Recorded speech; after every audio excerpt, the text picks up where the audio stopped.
16వ జాతీయ ఓటర్ల దినోత్సవాన్ని పురస్కరించుకొని ఆదివారం మెదక్ పట్టణంలోని మున్సిపల్ కార్యాలయం నుంచి ప్రభుత్వ బాలుర జూనియర్ పాఠశాల కళాశాల మైదానం వరకు భారీ ఓటు హక్కు అవగాహన ర్యాలీని నిర్వహించారు.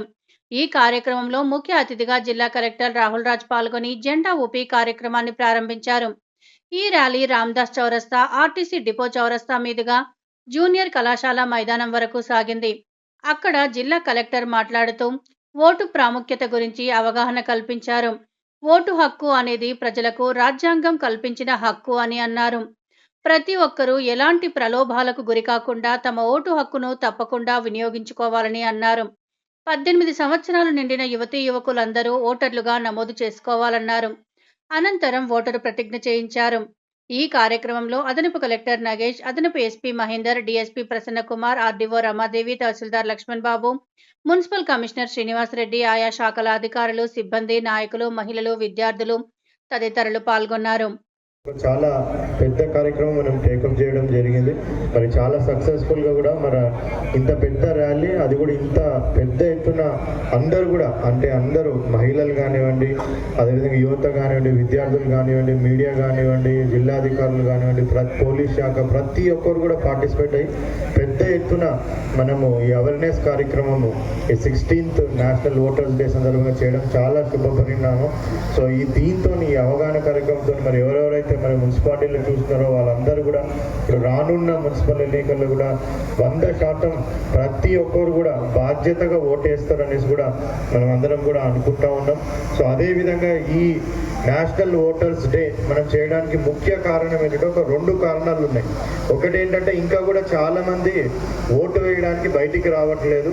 మరి వాళ్ళందరినీ కూడా నిద్ర లేపి వాళ్ళందరి బాధ్యత వాళ్ళకు గుర్తు చేసి ఓటు హక్కు మనం పొందడానికి ఎంత త్యాగాలు అంటే మన స్వాతంత్ర సమర యోధులు ఎన్నెన్ని త్యాగాలు చేస్తున్నారో అవన్నీ కూడా స్మరించుకుంటూ ఆ విలువైన ఓటుని వృధా చేయొద్దు అనేసి ఒక సందేశం ప్రతి ఒక్కరికి కూడా వెళ్ళే విధంగా కూడా మనం ఈ కార్యక్రమం కూడా చేయడం జరుగుతూ ఉంది. ఆ దేశంలో ఎన్నికలు అప్పుడు కూడా జరుగుతూ ఉండే, బట్ ఆ ఎన్నికలు జరుగుతూ ఉన్నప్పుడు అప్పుడు ఓటు వేయడానికి ఎవరికి హక్కు ఉంటుంటేనంటే ఓన్లీ ఎవరైతే పెద్ద పెద్ద భూస్వాములు ఉంటారో వాళ్ళు, ఎవరైతే ఎక్కువ ట్యాక్స్ కడుతూ ఉంటారో వాళ్ళు, లేకపోతే కులాల ఆధారితంగా కూడా అప్పుడు ఇంతకుముందు ఎలక్షన్ జరిగినప్పుడు ఓన్లీ ఒక 5% 10% మాత్రమే అప్పుడు ఓటు హక్కు వినియోగించుకునే ఛాన్స్ ఉంటుండే.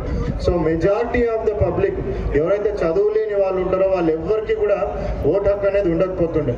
సో స్వాతంత్రం రాకముందు మనం చూస్తుంటే చదువు ఆధారితంగా చదువుకున్న వాళ్ళు, ట్యాక్స్ కట్టే వాళ్ళు, పెద్దగా పైసలు ఉన్న వాళ్ళు, వీళ్ళందరికీ ఓటు హక్కు ఉంటుండే. వాళ్ళు చాలా తక్కువ పర్సంటేజ్ మొత్తం మన దేశంలో వాళ్ళు ఉంటా ఉండే. మరి స్వాతంత్రం ఏర్పడే టైంకి అప్పుడు ఒక డిస్కషన్ జరిగింది కాన్స్టిట్యూంట్ అసెంబ్లీలో. మరి చాలా మంది అప్పుడు ఇండియాలో మొత్తం కూడా చూసినట్టయితే నిరక్షరాస్యత చాలా ఎక్కువగా ఉండే. మరి వీళ్ళందరికీ ఓటు హక్కు ఇస్తే మరి వీళ్ళు నిజంగానే దాన్ని ఉపయోగించుకుంటారా లేదా అనేసి కూడా డౌట్ ఉన్నప్పుడు కూడా మరి మన కాన్స్టిట్యూషన్ అసెంబ్లీలో ఉన్న వాళ్ళందరూ కూడా ఆలోచించి లేదు స్వాతంత్ర సమరయోధంలో వీళ్ళందరూ కూడా పాల్గొన్నారు, వాళ్ళు చాలా పెద్ద ఎత్తున పాల్గొన్నారు, వీళ్ళందరూ కూడా వివేకవంతంగా వీళ్ళందరూ కూడా ఓటేస్తారని అప్పుడు యూనివర్సల్ అడల్ట్ ఫ్రాంచైజ్ అని ప్రతి ఒక్కరు ఎవరెవరైతే అప్పుడు 21 years దాటినారో అందరికీ కూడా ఓటు హక్కు కల్పించడం జరిగింది. సో ఇందాక పాటలు పాడేటప్పుడు వాళ్ళు చెప్పినారు బీరు బిర్యానీకి ఓటు అమ్ముకోకండి అనేసి. చాలా మంది మనం చూస్తా బీర్లకు, బిర్యానీలకు, మళ్ళీ డబ్బులకు, ఇవన్నిట్లకు కూడా ఓట్లు అమ్ముకుంటా ఉన్నారు. సో అట్లా ఓట్లు ఎవ్వరు కూడా అమ్ముకోకుండా మరి ఇక్కడ ఉన్న యువతనైనా బాధ్యత తీసుకొని మీరు మీ ఇంట్లో ఉన్న వాళ్ళు, మీ ఊర్లో ఉన్న వాళ్ళు, మీ వార్డులో ఉన్న వాళ్ళు అందరికీ కూడా మోటివేట్ చేసి ఏ విధమైన ప్రలోభాలకు లోన్ కాకుండా కూడా మనం అందరం కూడా ఓటు వేయాల్సిన అవసరం ఉంది. ఫస్ట్ 100% అందరూ వెళ్ళి ఓటు వేయడం ఒకటైతే ఆ వేసిన వాళ్ళందరూ కూడా ఏ విధమైన ప్రలోభాలకు లేకుండా మీకు ఎవరైతే నాయకులు మంచి చేస్తారనేసి మీకు అనిపిస్తుందో మరి మంచి చేసే వాళ్ళని మనము ఎన్నుకోవాల్సిన అవసరం ఉంటుంది. సో పెద్ద ఎత్తున మరి ఇక్కడికి వచ్చిన వాళ్ళందరూ కూడా ఇదే నినాదంతో ముందుకెళ్ళి రానున్న మున్సిపల్ ఎలక్షన్లో, మన పంచాయతీ ఎలక్షన్లో కూడా మనం రికార్డు చేయడం జరిగింది. సుమారుగా 90% ఓటింగ్ పర్సెంటేజ్తోని మరి మన జిల్లా 5th పొజిషన్లో ఉంది మొత్తం రాష్ట్రంలో కూడా. మరి ఈసారి కొద్దిగా మున్సిపల్ ఎలక్షన్స్ అవుతా ఉన్నాయి. స్టేట్ ఎలక్షన్ కమిషన్ మేడం కూడా ఆమె కొద్దిగా డౌట్ఫుల్గా ఉండే, మున్సిపాలిటీలు అంటే వీళ్ళు బయటికి రారు, సో మున్సిపల్లో ఎక్కువ మంది కూడా చదువుకున్న వాళ్ళు ఉంటారు కాబట్టి వీళ్ళు ఆ రోజు హాలిడే తీసుకుంటారు కానీ బయటికి రారు అనేసి కూడా తక్కువ ఓటింగ్ నమోదయ్యే ఛాన్స్ ఉందని కూడా మేడం చెప్తా ఉండే.